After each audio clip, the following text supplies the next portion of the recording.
June 15, 2021. In the remote folds of Hawkins County, Tennessee, the day began like any other, a humid summer afternoon, the sky a soft haze over the Appalachian hills. At the end of a gravel road, surrounded by thick woods and steep ridges, 5-year-old Summer Wells played outside her family's home. By evening, that home would be surrounded by law enforcement, search dogs, and helicopters. Summer was gone. No one saw her leave. No one heard her cry out. In less than a handful of minutes, she had vanished into a silence so complete it seemed impossible. And yet, in the years since, that silence has only grown deeper, swallowing answers, leaving behind nothing but questions, and a small pink-shaped shadow that still lingers on Ben Hill Road. But before we dive into this, kindly subscribe to our channel if you believe in fighting for justice. We've just crossed 3,000 subscribers, all because of your support, and we need that same energy to reach 4,000, then 5,000, and then 10,000. So go ahead and drop your DNA on that subscribe button, because wherever you are, the day this vision is fulfilled, I will send my appreciation straight to you. Let's keep building this community that fights for justice together. The afternoon air in rural Tennessee carries a kind of weight, thick with humidity, heavy with the scent of honeysuckle and cut grass. It's the kind of day where time moves slowly, where the hum of cicadas becomes the soundtrack to everything. In the Beech Creek community, far from the highways and the neon signs of nearby towns, Ben Hill Road winds quietly through dense green ridges. It's not the kind of place you stumble upon, it's a place you have to know exists. At the very end of that narrow gravel road stands a modest family home, white siding weathered by sun and rain, children's toys scattered in the yard, and a small patch of garden clinging to the hillside. It's the kind of house you'd pass without a second glance, a picture of ordinary life in the rural South. But on this particular day, June 15, 2021, that quiet was deceiving. By the time the sun slipped behind the ridgeline, patrol cars and search crews would choke the road. Floodlights would push back the darkness, and in the middle of it all, one undeniable truth would send a ripple of fear through the hills. By nightfall, 5-year-old Summer Wells was gone, vanished without a trace. The last known hours of Summer Wells' life, as we understand them, are pieced together from fragments offered by those closest to her. It was a day like many others, at least on the surface. Summer had been in and out of the yard, barefoot, her blonde hair cropped short, darting between the garden and the small patch of grass where her brothers played.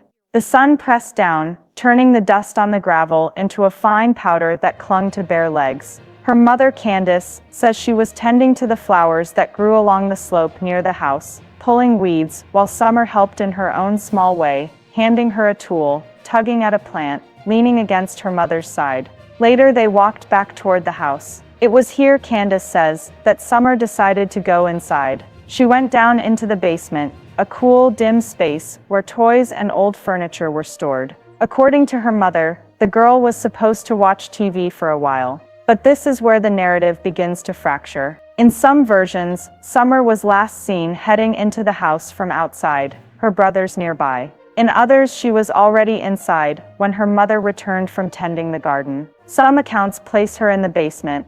Others suggest she might have been heading back outside again. The shifting timelines aren't long, just a few minutes apart. But in a disappearance case, a few minutes can hold an entire crime. Somewhere in those narrow margins of time, the 5-year-old simply ceased to be where she was supposed to be. And in the hours, days, and years to follow, those small inconsistencies would become cracks that investigators, journalists, and the public would peer into, searching for the truth. Because if the family's own versions of that day don't perfectly align, the question becomes, what else might be missing? When investigators began reconstructing the day, they quickly realized the timeline wasn't a smooth, uninterrupted line, it was a patchwork. One where key minutes were missing, blurred or contradicted. According to the first version of events, Summer was last seen at approximately 6:30 p.m. Candace claims she had just walked her inside from the garden, watched her head down into the basement, and then returned a short while later to find her gone. In this telling, only 2 to 5 minutes had passed, barely enough time to pour a glass of water, let alone vanish into the woods. but other statements muddy that picture. In a later interview, her father, Don Wells, recalls a slightly different sequence, saying he received a call at work from Candace, around 5:30 or 6 p.m., telling him Summer was missing. If true, this shifts the window earlier. Then there's the 911 call itself. While the official recording hasn't been released, dispatch logs indicate that Candace reported Summer as missing almost immediately, claiming she had been out planting flowers, had sent Summer inside, and returned to find her gone.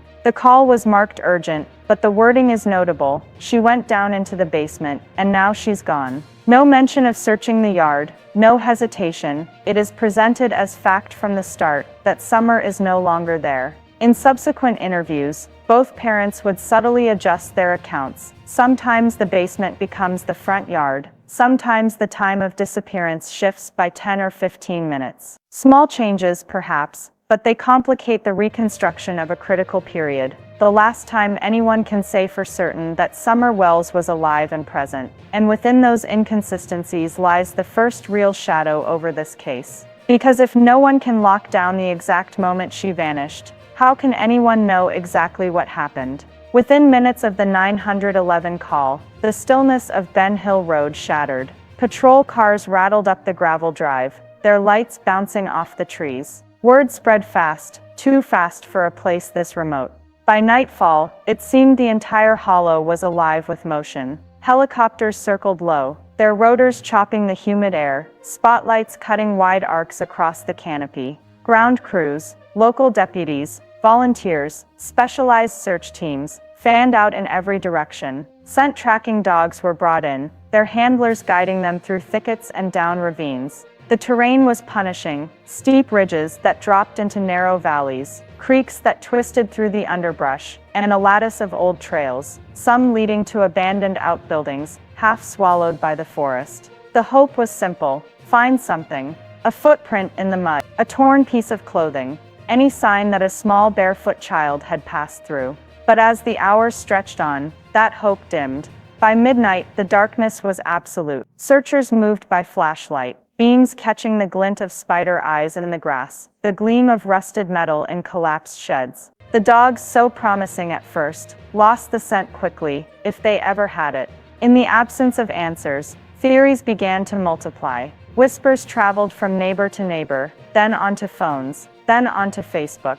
Some swore they'd seen a strange vehicle in the area earlier that day. Others claimed the terrain was too dangerous for a child to navigate alone, suggesting something more deliberate had happened. Fear was contagious, and by the time the sun rose on June 16th, the search for Summer Wells was no longer just a local matter, it was becoming a national mystery. Asterisk. As the search widened, attention began to narrow, not on the ridges and valleys surrounding Ben Hill Road, but on the people who lived at its very end. Summer's parents, Don Wells and Candace Bly, spoke to the media within days of her disappearance. On camera, Don appeared weary, his voice low, his eyes often fixed somewhere past the interviewer. He talked about his faith, about the fear that his daughter had been taken, about the belief that she would not have wandered off alone. Candace, in contrast, often kept her responses brief. In some interviews, she seemed almost withdrawn, her gaze shifting to the ground,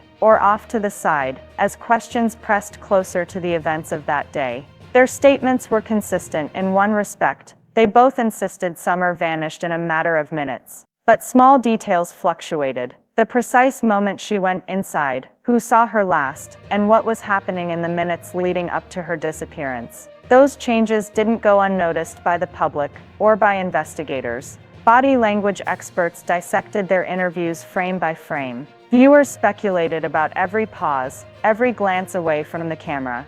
Was it stress? Was it grief? Or was it something else entirely? Then came the surfacing of past records, law enforcement confirming they had prior contact with the Wells family. While the specifics were not made fully public, they painted a backdrop that, for many watching the case unfold, was difficult to ignore. No direct accusations were made, but in the court of public opinion, the family was already standing trial. Asterisk. What began as a local missing child alert quickly became a national story. Social media lit up. First with shared posts of Summer's photo, her bright smile and cropped blonde hair spreading across timelines, then with calls for prayer, for tips, for anyone who might have seen something to come forward.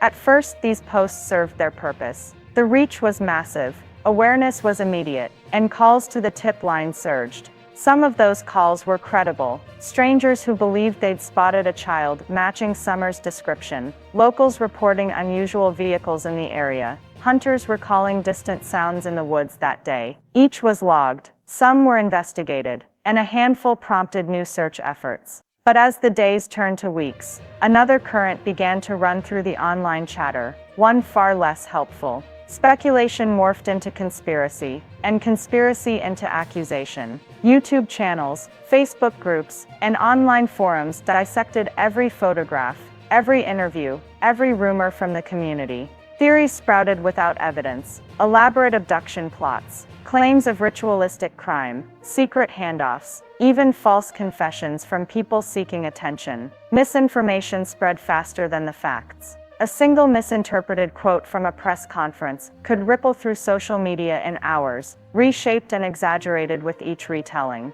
For investigators, it was like chasing smoke, sorting genuine leads from the noise, all while the noise got louder. And in the process, the focus began to shift, away from the search for Summer Wells, and toward the battles unfolding on screens, thousands of miles from the hills where she had vanished. Asterisk from the beginning, the Tennessee Bureau of Investigation, alongside the Hawkins County Sheriff's Office and the FBI, was careful with its words. Updates came regularly in the first days, each one measured, each one offering just enough to confirm that the search was ongoing, but never enough to satisfy a public hungry for answers. TBI agents described the effort as one of the largest and most challenging search operations in the region's history. They spoke of difficult terrain, steep ridges and dense undergrowth, where a person could vanish from sight in seconds. They warned that the thick vegetation, the uneven ground, and the network of unmarked paths complicated every sweep.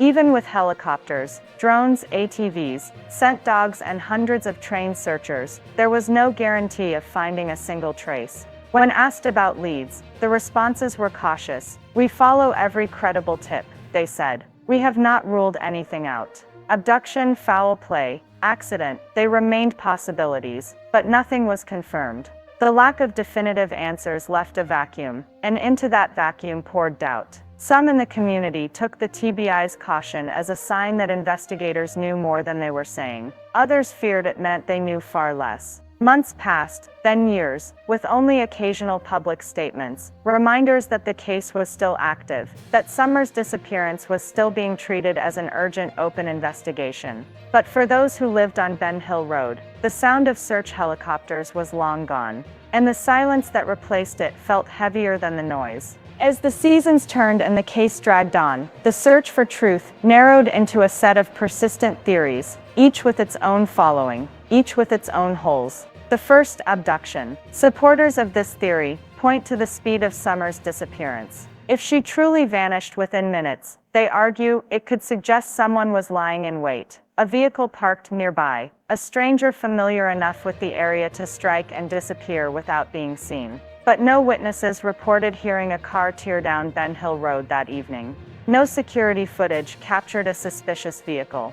The second accident, the terrain around the Wells property is unforgiving. A small child could slip into a creek, tumble down a ravine, or find herself trapped in one of the many abandoned structures scattered through the woods. Yet, despite exhaustive searches, on foot, by air with scent tracking dogs, no sign of her was found. The third, inside involvement. In this theory, the answers lie not in the woods or the roads, but within the walls of the home itself. Supporters point to shifting statements, prior family history, and a perceived reluctance to cooperate fully with certain investigative steps. But here too, there are gaps. No physical evidence has emerged to confirm such suspicions. The last, stranger danger without prior stalking.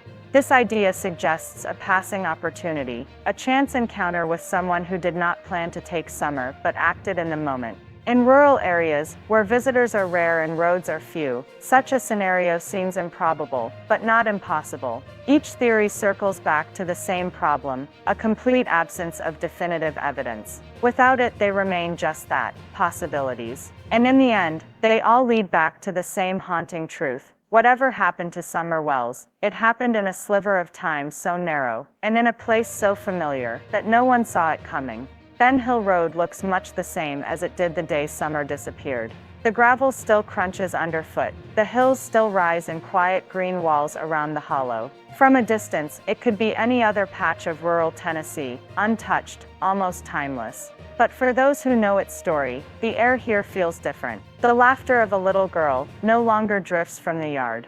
The swing set stands still. The toys in the grass are fading under the sun, each one a reminder of a life interrupted. Behind every theory, every timeline, every lead followed to a dead end, there is a missing child. A girl who loved to run barefoot in the summer heat, who moved through these hills as easily as the wind. A daughter, a sister, a friend, whose smile and voice have been absent for years. The case file remains open. The search is not over. But the distance between that June evening and now has stretched into something harder to bridge. Time erodes memories. Witnesses drift away. The noise of speculation rises and falls in waves. And yet somewhere, the truth about Summer Wells exists. But tonight, like every night since June 15, 2021, it remains hidden in the shadows of the Tennessee hills.